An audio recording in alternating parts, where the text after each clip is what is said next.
India और पाकिस्तान का cricket match हो या फुली फ्लेज्ड वार, फर्क सिर्फ इतना है कि मैच के लिए किसी तीसरे मुल्क में दोनों टीम्स मद्दे मुकाबले आती हैं। दूसरी तरफ जंग मकबूजा कश्मीर से शुरू होकर बाज दफा घुसकर मारने तक पहुंच जाती हैं। एक तरफ एक प्रोफेशनल आर्मी, एयरफोर्स और नेवी मौजूद है और दूसरी तरफ इंडियन मीडिया और बॉलीवुड के भड़काए हुए 51,47,550 लोगों का एक मुसल्ला लश्कर है, जिनके पास फिफ्थ जनरेशन के तमाम तर जंगी आलात मौजूद हैं। जिस लश्कर ने साल 2024 में $86.1 बिलियन सिर्फ डिफेंस के लिए खर्च किया, जो कि पाकिस्तान के मुकाबले में 10 गुना ज्यादा है, उसके बावजूद जब जब हिंदुस्तान ने हालात खराब करने की कोशिश की है, हर बार उसको सूद समेत हिसाब देना पड़ा है। साल 2019 में रात के अंधेरे में हिंदुस्तान ने एयर अटैक किया और इंटरनेशनल बॉर्डर क्रॉस किया और हमारे एयरफोर्स के शेर दिल जवानों ने 2 जहाज गिराकर और एक पायलट अभिनंदन को जिंदा गिरफ्तार करके हिंदुस्तान का गुरूर खाक में मिलाया। मगर इस बार उनको पता था कि पाकिस्तान की फिजाई हुदूद उनके जंगी तैयारों का मकतल बन जाती है। इस बार तो जवाबी कार्रवाई के डर से रात के अंधेरे में अपने ही मुल्क की फिजाई हुदूद से पाकिस्तान के मासूम सिविलियन पर मिसाइल गिराकर घटिया तरीन दुश्मन होने का सबूत दिया है। लेकिन इस बार ऐसा जवाब दिया गया है कि उनकी कई नस्लें याद रखेंगी।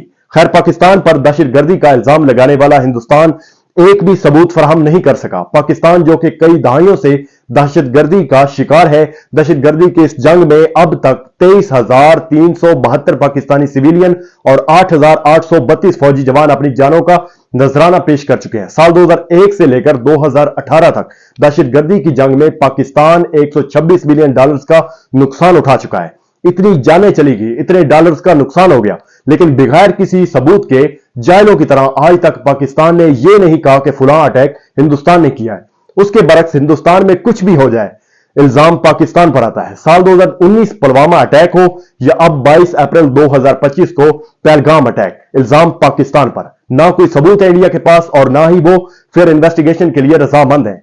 ऐसा क्यों है? क्या यह सब हिंदुस्तान खुद करवा रहा है? ऐसे हमले हमेशा मोदी हुकूमत में क्यों होते हैं? और हैरान कुन बात यह है कि हमेशा इस किस्म का हमला उस वक्त होता है जब हिंदुस्तान में किसी भी किस्म के इलेक्शंस हो। इस वक्त बिहार के इलेक्शंस की बाज़गश्त सुनाई दे रही है।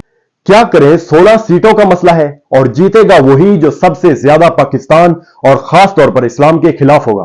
लिहाजा प्रोपेगेंडा शुरू हुआ चाहता है।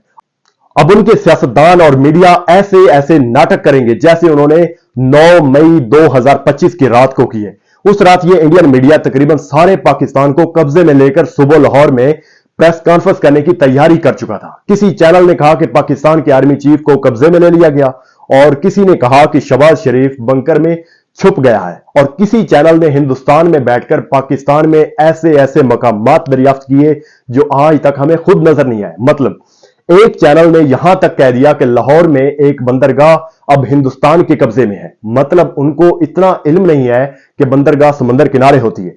और अल्लाह का लाख लाख शुक्र है कि जब दिन का उजाला हुआ तो हिंदुस्तान के 14 तबक रोशन हो चुके थे, सब गुरूर खाक में मिल चुका था। और गोदी मीडिया जो रात भर मोदी जी का बच्चा जमूरा बनकर लंबी लंबी छोड़ने में मसरूफ था, जैसे ही सारी दुनिया उनके झूठ पकड़ने लगी तो धीरे धीरे एक एक झूठ उनके गले की हड्डी बनता गया और बात यहां तक आन पहुंची कि सब चैनल्स को अपने झूठ की माफी मांगनी पड़ी। और तब तक बहुत देर हो चुकी थी। पाकिस्तान उनके 5 जहाज गिरा चुका था, उनके कई एयर बेसेस तबाह कर चुका था। हिंदुस्तान के 70% बिजली पाकिस्तान के साइबर अटैक की वजह से बंद हो चुकी थी और साथ ही साथ हिंदुस्तान के 2500 सर्विलेंस कैमरे पाकिस्तान के कंट्रोल में थे। कई हसास नोयत की वेबसाइट्स भी पाकिस्तान ने हैक करके जरूरी मालूमात लेकर बाकी का डाटा रिमूव कर दिया। इस सारे सिनेरियो में जो हिंदुस्तान की सबसे बड़ी चाल थी उसको भी नाकाम बना दिया गया। चाल यह थी कि इंडिया ने इस्राएली साख्ता ड्रोन्स पाकिस्तान में भेजना शुरू कर दिए और वो जमीन से काफी बुलंदी पर थे। उसके पीछे सोच ये थी कि ये ड्रोन्स जैसे ही पाकिस्तानी डिफेंस सिस्टम डिटेक्ट करेगा फौरन मिसाइल से उड़ा देगा और इन इस्राएली हारोप ड्रोन्स पर नस्ब लोटरिंग म्यूनिशन पाकिस्तान के चलाए गए मिसाइल की एग्जैक्ट लोकेशन बताएगा और यूं पाकिस्तान का एयर डिफेंस सिस्टम वाजे हो जाएगा। उस चाल के बरक्स पाकिस्तान ने इन ड्रोन्स की कम्युनिकेशन लॉक की और कुछ ड्रोन्स को शॉर्ट रेंज के वेपन से डायरेक्ट हिट करके गिराया और जो पाकिस्तान ने हिंदुस्तान के 77 ड्रोन्स गिराकर उनकी चाल खाक में मिला दी। आज की इस वीडियो में इतना ही, मिलते हैं किसी और वीडियो में, तब तक के लिए खुदा हाफिज।